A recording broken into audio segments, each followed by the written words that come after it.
أما بعد فأعوذ بالله من الشيطان الرجيم بسم الله الرحمن الرحيم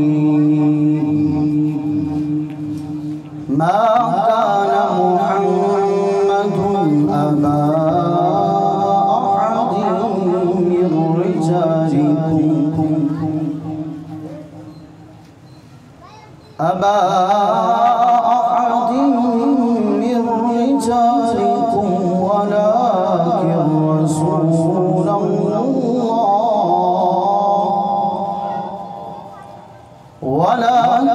رسول الله وخاتم النبيين وكان الله بكل شيء عليما. صدق الله مولانا العظيم وصدق رسوله النبي الكريم الأمين ونحن على ذلك لمن الشاهدين والشاكرين والحمد لله رب العالمين. مولاي صل وسلم دائما أبدا على حبيبك خير الخلق كلهم هو الحبيب الذي ترجى شفاعته بكل حول من الأحوال والتحم. يا رب بالمصطفى بلغ مقاصدنا واغفر لنا ما مضى يا واسع الكرم. بلغ العلا بكماله كشف الشجى بجماله حسنت جميع خصاله صلوا عليه وآله. سمل کے بڑی الصلاة والسلام عليك يا سيدي يا رسول الله.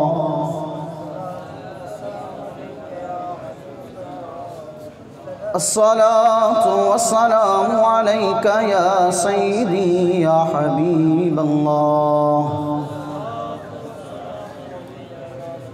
میں اس بات سے واقف ہوں کہ آپ حضرات کا اور میرا مائک کے بغیر بیٹھے ہیں، یہ ساری چیزیں میرے سامنے ہیں، لیکن میرا عقیدہ یہ ہے اور یہ ایسا عقیدہ ہے کہ جب میں اپنا عقیدہ بیان کروں گا تو آپ کی زبان سے بھی وہ عقیدہ عیاں ہو جائے گا. میرا عقیدہ یہ ہے کہ جب بھی کسی عاشق رسول کے سامنے محمد کا نام لیا جائے، آمنہ کے لال کا نام لیا جائے، یا عاشق کے سامنے مصطفیٰ کے درود پڑھنے کا تذکرہ کیا جائے تو پھر اس کی زبان رک نہیں سکتی، کیونکہ وہ بھی جانتا ہے کہ اس زبان کا فائدہ ہی کیا ہے جو مصطفیٰ پہ درود نہ پڑھ سکے. تو اس لیے بلند آواز سے پڑھیے الصلاۃ والسلام علیک یا سیدی یا رسول اللہ. تھوڑا اور زور لگائیے تاکہ پتہ چلے کہ بارش تو آئی تھی لیکن اب وہ ٹھنڈ نہیں ہے. اب تھوڑا سا دوبارہ جوش ہم میں آ گیا، پتہ چل جائے، مجھے بھی پتہ چلے کہ آپ سننے کے لیے بیٹھے ہیں، اور عقیدہ بھی ایسا جس عقیدے پہ آج کل بڑے سوالات بھی اٹھ رہے ہیں، تو ایسے عقیدے کا اگر آپ سننے کا ذوق رکھتے ہیں. محمدی وائس کمیٹی کا کہ جنہوں نے مجھ جیسے ناچیز کو آج حضور کی شان بیان کرنے کا موقع عنایت فرمایا. ویسے تو آپ حضرات نے اشتہار میں جو نام پڑھا تھا، کچھ حضرات کے علم میں ہوگا کہ ہمارے حضرت صاحب جنہوں نے آنا تھا وہ نہیں آئے، اور کچھ حضرات کے علم میں نہیں ہوگا کہ وہ نہیں آئے، اور اچانک انہیں ایک جھٹکا بھی لگا ہوگا کہ نام کسی اور کا اور آئے کوئی اور ہیں. تو اگر آپ نے ذوق دکھایا تو آپ کا یہ جھٹکا جو ہے آپ کو عشق مصطفیٰ کا جھٹکا لگا دے گا. اس لیے تھوڑا سا اگر آپ ذوق دکھائیں گے تو انشاءاللہ ایسے موتی آپ کی گود میں ڈالوں گا کہ انشاءاللہ پوری زندگی آپ یاد رکھیں گے کہ کسی نے ہمیں ختم نبوت کا عقیدہ سمجھایا تھا۔ اللہ رب العزت کا ہم شکر بجا لاتے ہیں کہ اللہ رب العزت نے ہمیں اشرف المخلوقات بنایا۔ آپ بھی شکر بجا لاتے ہیں نا؟ تو کہیے نا سبحان اللہ۔ میں بار بار سبحان اللہ کہنے کا عادی نہیں ہوں کہ آپ کہیں سبحان اللہ، اور جو نہیں کہتا تو اس سے کہلوا لیتا ہوں، تو اس لیے آپ اگر خود کہہ دیں گے تو مجھے یہ تکلیف محسوس نہیں ہوگی، تو اس لیے آپ خود تھوڑا سا ثواب آپ کو تب ملے گا کہ میرے کہنے کے باوجود آپ کہیں سبحان اللہ۔ آپ کو بات اچھی لگے، حضور کا عشق آپ کے سینے میں جا رہا ہو تو آپ کی زبان سے فٹ سے نکلے سبحان اللہ، پھر اس کا ثواب ہے۔ تو وہ آپ نے ثواب اگر کمانا ہے تو خود سے سبحان اللہ کہنا ہے، مجھے بار بار کہنا نہ پڑے۔ اللہ رب العزت کا ہم شکر بجا لاتے ہیں کہ اللہ رب العزت نے ہمیں اشرف المخلوقات بنایا، اور ہم اللہ رب العزت کا شکر بجا لاتے ہیں کہ اللہ رب العزت نے ہمارے دلوں میں عشق مصطفیٰ اجاگر فرمایا۔ ہم اللہ رب العزت کی نعمتوں کو گن نہیں سکتے۔ اللہ رب العزت نے جتنی نعمتیں ہمیں عطا کی ہیں ان نعمتوں کا اس طریقے سے شکر بجا نہیں لا سکتے جب وہ نعمتیں جو ہمیں عطا کی ہمارے جسم میں موجود، آنکھ بھی ہے، کان بھی ہے، زبان بھی ہے، یہ ساری نعمتیں ہیں، جب ہم اس کا شکر بجا نہیں لا سکتے تو وہ نعمت جس کے صدقے کائنات بنائی ہے اس نعمت کا شکر کیسے بجا لا سکتے ہیں؟ تو ہم اس نعمت کا شکر بجا نہیں لا سکتے، بس صرف اتنا کہتے ہیں کہ شکر تو نہیں بجا لا سکتے، لیکن جب جب موقع ملتا ہے اللہ نے زبان عطا کی ہے، اس زبان سے عشق مصطفیٰ کا چرچا کر لیتے ہیں۔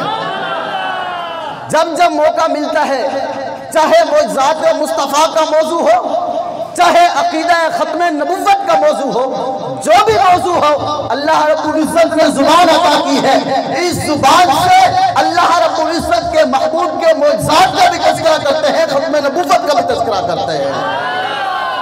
اللہ رب العزت نے ہمیں وہ محبوب عطا کیا کہ اس جیسا محبوب کائنات میں نہیں، اس جیسا محبوب کائنات میں نہیں۔ آپ حضرات لفظ سنتے لیتے ہیں، آپ نے کافی مرتبہ یہ سنا ہے کہ کم و بیش 1,24,000 انبیاء اکرام تشریف لائے، ہر نبی کا اپنا رتبہ، کسی کو نبی بنایا، کسی کو رسول بنایا، کسی کو کوئی لقب عطا کیا۔ اللہ رب العزت نے انبیاء بھی بھیجے، رسول بھی بھیجے، لیکن انبیاء اور رسولوں کا سلسلہ جس نبی پہ ختم کیا اسے آمنہ کا لال کہتے ہیں۔ اور ہمارا یہ عقیدہ ہے کہ جب اللہ رب العزت نے خاتم النبیین کہہ دیا تو بس کہہ دیا، اب کوئی مائی کا لال نبی نہیں ہو سکتا۔ نبی تھا، آخری نبی تھا، ختم نبوت کا جسے تاج دیا گیا وہ آمنہ کے لال کو دیا گیا ہے۔ پر اللہ رب العزت نے صاف لفظوں میں، کوئی قرآن کی تعویل نہ کرتا پھرے، کوئی یہ نہ کہے اس لفظ کا ترجمہ یہ بھی ہو سکتا ہے، کوئی یہ نہ کہے اس لفظ کا ترجمہ یہ ہے، کوئی یہ نہ کہے اس لفظ کے کئی معنی ہیں۔ اللہ رب العزت نے صاف لفظوں میں عقیدہ ختم نبوت واضح فرما دیا، ما کان محمد ابا احد من رجالکم ولکن رسول اللہ وخاتم النبیین، کہ کوئی مولوی مولانا یہ نہ کہے کہ اس لفظ کا معنی یہ بھی ہو سکتا ہے۔ اللہ رب العزت نے یہ ساری کی ساری لفظ کو واضح کر کے بتا دیا کہ اگر کسی کو ختم نبوت کا تاج دیا گیا تو آمنہ کے لال کو دیا گیا ہے۔ اس کے علاوہ کوئی ختم نبوت کا تاج کسی کو نہیں دیا گیا۔ اس نبی کے بعد کسی نبی کو کوئی نبوت کا تاج نہیں دیا گیا۔ اگر کوئی کانا آ کے کہتا ہے کہ میں نبی ہوں تو وہ خود اپنے ہی اس جگہ پہ جا کے مرے گا جہاں مرا ہے، وہ خود اپنے اعمال کے اندر جا کے گھسے گا۔ ہم نے جس نبی کو ختم نبوت کا تاج پہنایا ہے وہ آمنہ کا لال ہے۔ یعنی اللہ رب العزت نے نبی اکرم صلی اللہ تعالیٰ علیہ وآلہ وسلم کے سر پر ختم نبوت کا تاج پہنایا۔ اور اللہ رب العزت نے قرآن میں تو لفظ واضح فرما دیا کیا رسول صلی اللہ تعالی علیہ وآلہ وسلم، کیا آمنہ کے لال نے بھی اس بات کی وضاحت کی ہے کہ میں آخری نبی ہوں؟ کوئی آپ سے اگر دلیل پوچھتا ہے کہ کیا نبی اکرم صلی اللہ تعالی علیہ وآلہ وسلم نے بھی فرمایا کہ میں آخری نبی ہوں؟ کم و بیش 1000 احادیث مبارکہ ہیں جن کے اندر یہ بیان کیا گیا کہ خاتم النبیین کا لقب آمنہ کے لال کا ہے۔ 1000 احادیث مبارکہ، اس سے زائد بھی ہو سکتی ہے لیکن ہمارے مطالعے کے مطابق 1000 احادیث مبارکہ، جس میں اللہ رب العزت نے رسول اکرم صلی اللہ تعالی علیہ وآلہ وسلم کے زبان اقدس سے یہ عقیدہ واضح فرمایا کہ ختم نبوت کا تاج صرف آمنہ کے لال کے سر پر ہی سجایا گیا ہے۔ ایک حدیث مبارکہ، مشہور حدیث مبارکہ، حضرت ابو ہریرہ رضی اللہ تعالی عنہ بیان فرماتے ہیں رسول اکرم صلی اللہ تعالی علیہ وآلہ وسلم نے ارشاد فرمایا کہ جب مستری کوئی ایک عمارت بناتا ہے، اس عمارت کی خوبصورتی تب واضح ہوتی ہے کہ جب اس عمارت کی ہر اس اینٹ کو جہاں رکھنا چاہیے وہاں رکھ دیا جائے اور مکمل تعمیر کر دیا جائے، کسی اینٹ کی خالی جگہ نہ چھوڑی جائے، اس کو کہتے ہیں کہ مکمل تعمیر کرنا۔ اللہ رب العزت نے مجھے نبیوں میں ایسا درجہ عطا کیا ہے کہ جیسے ایک مستری ایک تعمیر کرے، اس میں ایک اینٹ کی جگہ بچ جائے، پھر وہ مستری اس میں اینٹ لگائے تو وہ تعمیر مکمل ہو جاتی ہے۔ اللہ رب العزت نے میرے سر پہ، رسول اکرم صلی اللہ علیہ وسلم فرماتے ہیں اللہ رب العزت نے میرے سر پہ وہ تاج رکھا ہے کہ ایک نبوت کا جو سلسلہ تھا، رسالت کا جو سلسلہ تھا، اس میں ایک اینٹ باقی تھی، اس کے بعد اس عمارت میں کوئی اور اینٹ نہیں آ سکتی، وہ آخری اینٹ باقی تھی۔ اس آخری اینٹ کا جو تاج ہے وہ اللہ رب العزت نے مجھ محمد کے سر پہ سجا دیا ہے۔ تو جب عمارت مکمل ہو گئی پھر نبی اور کیسے آ سکتا ہے؟ تعمیر میں اگر عمارت میں کوئی اینٹ، ایک ہی اینٹ کی جگہ ہو اور وہ اینٹ لگ جائے اور دوسری اس میں اینٹ نہ لگائی جا سکے تو پھر کیسے کوئی اینٹ گھسائی جا سکتی ہے اس میں؟ جب وہ عمارت، نبوت والی عمارت میں صرف ایک ہی اینٹ باقی تھی، وہ اینٹ نبی اکرم صلی اللہ علیہ وسلم تشریف لے آئے اور آپ کو وہ کمالات اللہ رب العزت نے عطا فرما دیے، وہ لقب عطا فرما دیا، تو جب وہ عمارت مکمل ہو گئی اب اور نبی کیسے آ سکتا ہے؟ تو اس لیے رسول اکرم صلی اللہ تعالی علیہ وآلہ وسلم کی ذات مبارکہ وہ ذات مبارکہ ہے کہ جس کے سر پر ختم نبوت کا تاج سجا دیا گیا۔ یہ تو ہے قرآن اور حدیث سے دلیل۔ دونوں دلیلیں سمجھ آ گئی؟ دونوں دلیلیں سمجھ آ گئی؟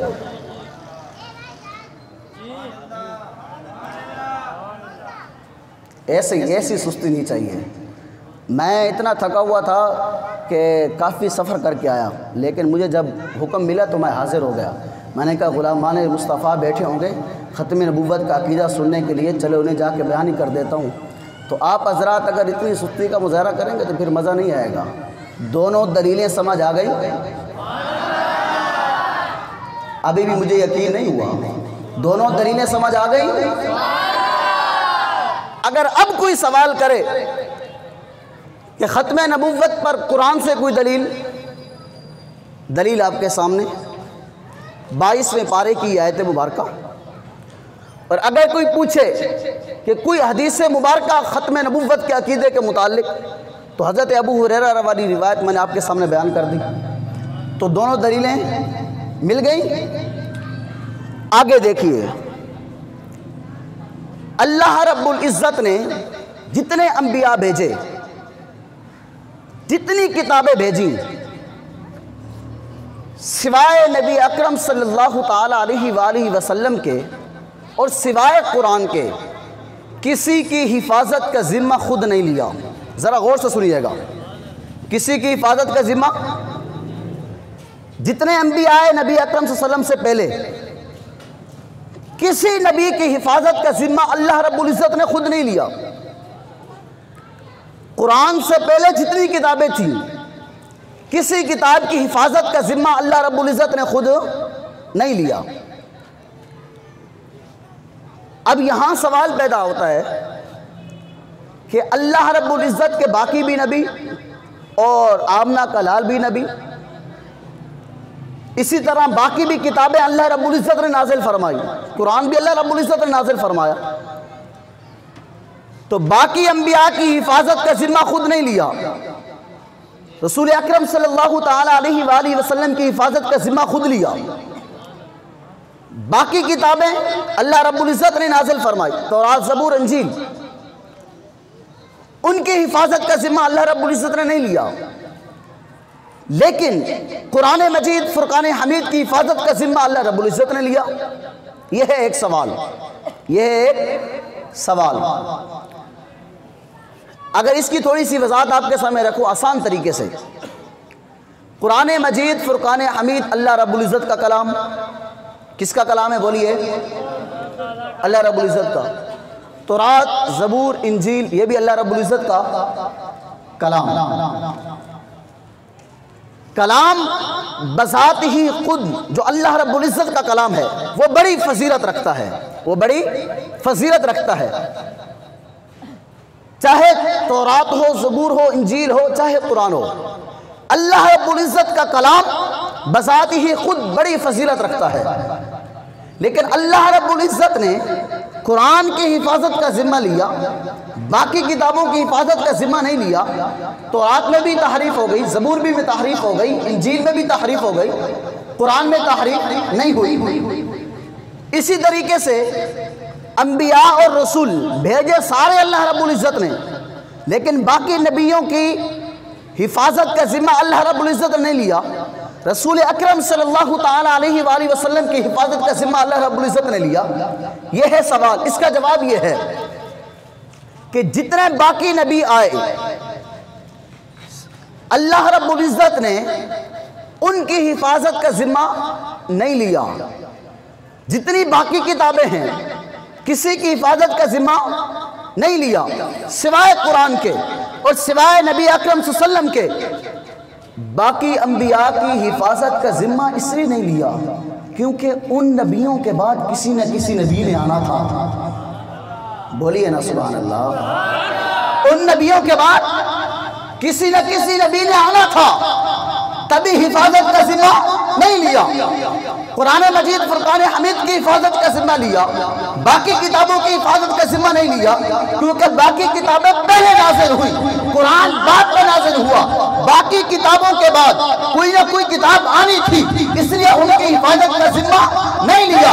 قرآن کی حفاظت کا ذمہ اس لیے لیا ہے کہ قرآن کے بعد کوئی کتاب نہیں آنی.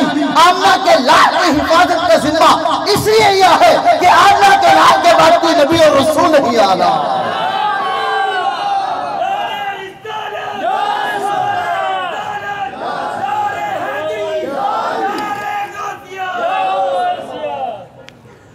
تو اللہ رب العزت نے نبی اکرم صلی اللہ تعالی علیہ وآلہ وسلم کی حفاظت کا ذمہ اس لیے لیا ہے کہ نبی اکرم صلی اللہ تعالی علیہ وآلہ وسلم کے بعد کسی اور نبی نے نہیں آنا، کوئی اور شریعت نہیں آئے گی. اب جب ہم یہ بات کرتے ہیں نا تو وہ لوگ جو نبوت کا دعویٰ کرتے ہیں وہ ایک سوال اٹھاتے ہیں. وہ کہتے ہیں آپ کہتے ہیں کہ نبی اکرم صلی اللہ علیہ وسلم کے بعد کوئی نبی نہیں آئے گا، اور پھر آپ خود کہتے ہیں حضرت عیسیٰ علیہ السلام تشریف لائیں گے. آپ نے سنا نا یہ عقیدہ کہ حضرت عیسیٰ علیہ السلام کو اللہ رب العزت نے آسمانوں کی طرف اٹھا لیا ہے اور پھر قرب قیامت میں وہ تشریف لائیں گے. اب وہی لوگ جو نبوت کا دعویٰ کرتے ہیں وہ کہتے ہیں آپ لوگ کہتے ہو نبی اکرم صلی اللہ علیہ وسلم کے بعد کوئی نبی نہیں آ سکتا، اور یہاں پر حضرت عیسیٰ علیہ السلام تو آ رہے ہیں اور نبی اکرم صلی اللہ علیہ وسلم کے بعد آ رہے ہیں، تو پھر تمہارا عقیدہ تو ٹھیک نہ ہوا. سوال تو ان کا ہے نا، سوال تو ان کا ہے. اس کا جواب یہ ہے حضرت عیسیٰ علیہ السلام تشریف ضرور لائیں گے لیکن اپنی شریعت کے حساب سے نہیں، شریعت محمدی کے حساب سے. انہوں نے آ کر اپنی شریعت کا ڈنکا نہیں بجانا، انہوں نے بھی آ کے ڈنکا بجانا ہے تو آمنہ کی لال کی شریعت کا ڈنکا بجانا ہے. تو اس لیے حضرت عیسیٰ علیہ السلام آئیں گے لیکن شریعت محمدی ہوگی۔ تو اس وجہ سے وہ اٹھا لیے گئے، واپس تشریف لائیں گے، اللہ رب العزت ان کو نازل فرمائیں گے۔ یہ ہمارا عقیدہ ہے، یہ ان کا ایک جواب۔ اچھا، اگر کوئی شخص نبوت کا دعویٰ کر لیتا ہے تو کیا اس سے دلیل مانگنی چاہیے کہ نہیں مانگنی چاہیے؟ یہ ایک بہت اہم بات ہے۔ جو شخص نبوت کا دعویٰ کر لے، کیا اس سے دلیل مانگنی چاہیے کہ نہیں مانگنی چاہیے؟ کیونکہ نبی کے لیے ضروری ہے معجزے کا ظہور، نبی ہوگا تو معجزہ دکھائے گا۔ تو اگر کوئی نبوت کا دعویٰ کر لیتا ہے تو کیا اس سے دلیل مانگنی چاہیے کہ نہیں مانگنی چاہیے؟ حضرت امام اعظم ابو حنیفہ رضی اللہ تعالی عنہ، آپ کے دور میں ایک شخص نے نبوت کا دعویٰ کر لیا۔ کسی نے آپ سے پوچھا، جناب فلاں شخص نے نبوت کا دعویٰ کیا ہے، آپ جائیں ان سے کوئی بات کریں اور ان سے کوئی دلیل مانگے۔ حضرت امام اعظم ابو حنیفہ نے جو اس بات پر فتویٰ دیا، وہ فتویٰ غور سے سنیے گا۔ حضرت امام اعظم ابو حنیفہ فرماتے ہیں کہ اس شخص سے نبوت کے ظہور کی دلیل مانگنا بھی کفر ہے۔ تو اگر کوئی شخص، اس مسئلے سے یہ بات واضح ہو گئی، اگر کوئی شخص نبوت کا دعویٰ کرتا ہے تو اس سے دلیل نہیں مانگی جائے گی۔ دلیل تو تب مانگی جائے کہ نبی کا آنا ممکن ہو۔ یہاں تو نبی کا آنا ممکن ہی نہیں، کیونکہ اللہ رب العزت نے نبی اکرم صلی اللہ تعالیٰ علیہ وآلہ وسلم کے بعد جب نبی بھیجنا ہی نہیں تو پھر نبی ہو کیسے سکتا ہے؟ ہمارا تو صرف یہ عقیدہ ہے کہ کوئی لاکھ دعویٰ کرے نبوت کے، ہم کسی کا دعویٰ نہیں مانتے، کسی کی دلیل نہیں مانتے، کیونکہ ہمارا عقیدہ یہ ہے کہ ختم نبوت کا تاج اللہ رب العزت نے حضور کے سر پہ سجا دیا ہے۔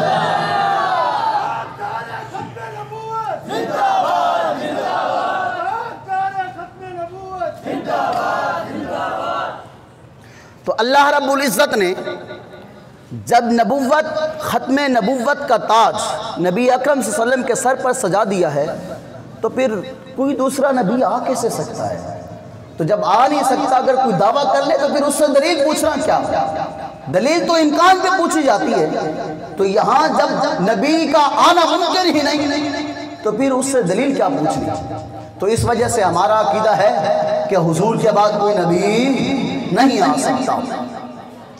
آگے چلیے،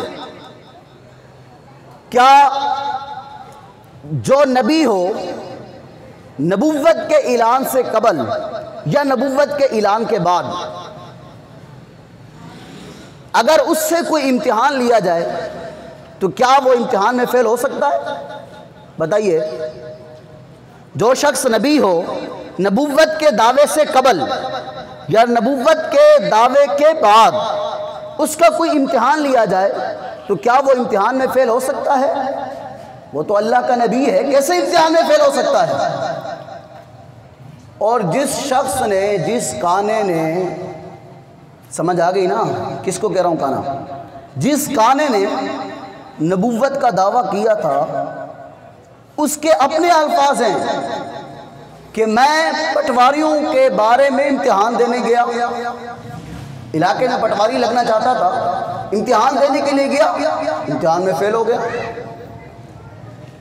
اب ایک پٹواری کے پیپر میں بندہ فیل ہونے والا کیا نبی بن سکتا ہے؟ جو پٹواری کے پیپر میں فیل ہو جائے وہ نبی کیسے ہوا؟ نبی تو وہ ہے کہ مسئلہ پوچھنے والا سامنے سے آئے، ابھی اس کی زبان ہلے ہی نہیں، اللہ کا لعن پہلے بتا دیتے یہ مشکل ہے، جائے اس کا یہ حل ہے۔ اس نے مشکل بیان ہی نہیں کی، پہلے مشکل حل کر دی۔ نبی اسے کہتے ہیں، نبی اسے کہتے ہیں، پٹواریوں کے پیپر میں فیل ہونے والوں کو نبی نہیں کہتے۔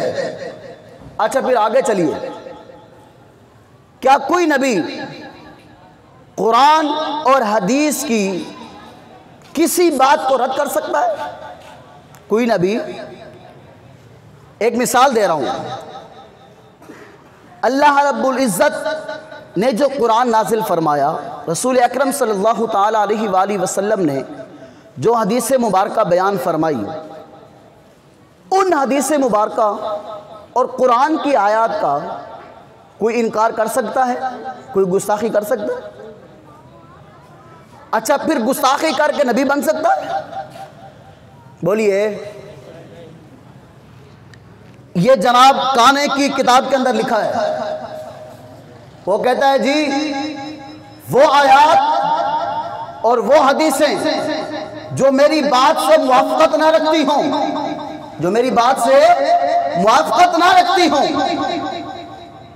ان حدیثوں اور آیات کو ردی میں پھینک دیا جائے۔ یہ ہے مرزا قادیانی کا عقیدہ، اس کی اپنی کتاب میں لکھا ہے، حوالے کا میں ذمہ دار ہوں۔ اس نے اپنی کتاب میں لکھا کہ جو قرآن کی آیات میرے باتوں سے موافقت نہ رکھتی ہو، جو حضور کی حدیثیں میری باتوں سے موافقت نہ رکھتی ہوں، معذاللہ ان کو ردی میں پھینک دیا جائے۔ بتائیے جو قرآن اور حدیث کی باتوں کو ردی میں پھینکوائے، کیا وہ نبی ہو سکتا ہے؟ بولیے نہیں ہو سکتا۔ نبی اگر رسول اکرم صلی اللہ علیہ وسلم کے بعد کسی نے زمین پر نازل ہونا ہے، شریعت محمدی کا پیچھا کرنا ہے، تو وہ صرف حضرت عیسیٰ علیہ السلام ہے۔ اللہ رب العزت کے نبی ہیں، لیکن اللہ رب العزت نے اس نبی کو بھی یہ حکم دیا کہ تو اس زمین میں نازل ہوگا، تو نے اپنی شریعت کو بیان نہیں کرنا۔ اگر زمین پہ چلا دی جائے، اگر وہ نبی ہے لیکن بات کرنی ہے تو اللہ کے لال کی بات کرنی ہے۔ جب اس نبی کو یہ حکم ہے تو کسی اور کو کیسے حکم ہو سکتا ہے کہ وہ قرآن و حدیث کی باتوں کو ردی میں ڈالے؟ تو ہمارا عقیدہ ہے کہ اللہ رب العزت نے قرآن کو، حدیث کو وہ عظمت عطا کی ہے۔ جو قرآن کی عظمت کو مانتا ہے، قرآن کا ادب کرتا ہے، اس کا بھی بیڑا پار ہے۔ جو حدیث کا ادب کرتا ہے اس کا بھی بیڑا پار ہے۔ تو اللہ رب العزت نے اس لیے کہتے ہیں کہ سنی مسلک جو ہے وہ ادب والا مسلک ہے، ادب والا مسلک ہے۔ چاہے قرآن ہو، چاہے حدیث ہو، صحابہ کے اقوال ہوں، صوفیاء کرام کے اقوال ہوں، علماء کے اقوال ہوں، یا اللہ رب العزت کے ان اولیاء کے اقوال ہوں، ہر چیز کا سنی ادب کرتا ہے، کیونکہ سنی بھی تو ہے جو سچا عاشق رسول ہوتا ہے۔ تو اللہ رب العزت نے ہمیں یہ رتبہ عطا کیا ہے۔ ہمیں فخر ہے اس بات پر کہ اللہ رب العزت نے ہمیں یہ رتبہ عطا کیا ہے۔ اچھا، اگر کوئی انسان نبوت کے اس مسئلے کو نہ سمجھے اور گدھا نبوت کے مسئلے کو سمجھ لے تو یہ انسان بہتر ہے یا وہ گدھا بہتر ہے؟ بولیے۔ ایک انسان ہے وہ نبوت کے مسئلے کو نہیں سمجھتا، ختم نبوت کے مسئلے کو نہیں سمجھتا۔ ایک گدھا ہے وہ ختم نبوت کے مسئلے کو سمجھتا ہے۔ بتائیے یہ انسان بہتر یا وہ گدھا بہتر؟ بولیے۔ یہ کیسا نبی تھا جس سے بہتر گدھا بھی ہے؟ اپنے آپ کو نبی کہنے والا شخص کیسا نبی تھا جس سے بہتر تو گدھا ہے؟ یہ ایک جملہ تھا، بیچ میں معترضہ آ گیا۔ اس انسان سے بہتر کیا ہے؟ گدھا۔ اب ایک ہے سیٹ پہ رکھ دیں مرزا قادیانی کو، ایک سیٹ پہ رکھ دیں حضور کے یافور کو۔ بولیے حضور کے یافور کو۔ مرزا قادیانی کہتا ہے کہ نبی اکرم صلی اللہ تعالی علیہ وآلہ وسلم کے بعد نبی آ سکتا ہے۔ یافور کہتا ہے نبی اکرم صلی اللہ علیہ وسلم کے بعد نبی نہیں آ سکتا۔ بہتر کون ہوا؟ وہ یافور۔ اگرچہ یہ انسان ہے لیکن اس سے بہتر وہ ہے، کیونکہ اس سے بہتر عقیدہ اس کا ہے۔ تو اس لیے یافور کا عقیدہ تھا ختم نبوت والا۔ کس طرح؟ مثال آپ کے سامنے رکھتا ہوں۔ یافور یہ وہ گدھا ہے، وہ سواری ہے جس پر رسول اکرم صلی اللہ تعالی علیہ وآلہ وسلم نے سواری فرمائی۔ اس یافور کے خود کے الفاظ ہیں، یافور کے خود کے الفاظ ہیں۔ ایک دن ایسا ہوا کہ ایک شخص رسول اکرم صلی اللہ تعالی علیہ وآلہ وسلم کے اس یافور گدھے کی نسل پر سوار ہونے لگا اور اس گدھے پر سوار ہونے لگا۔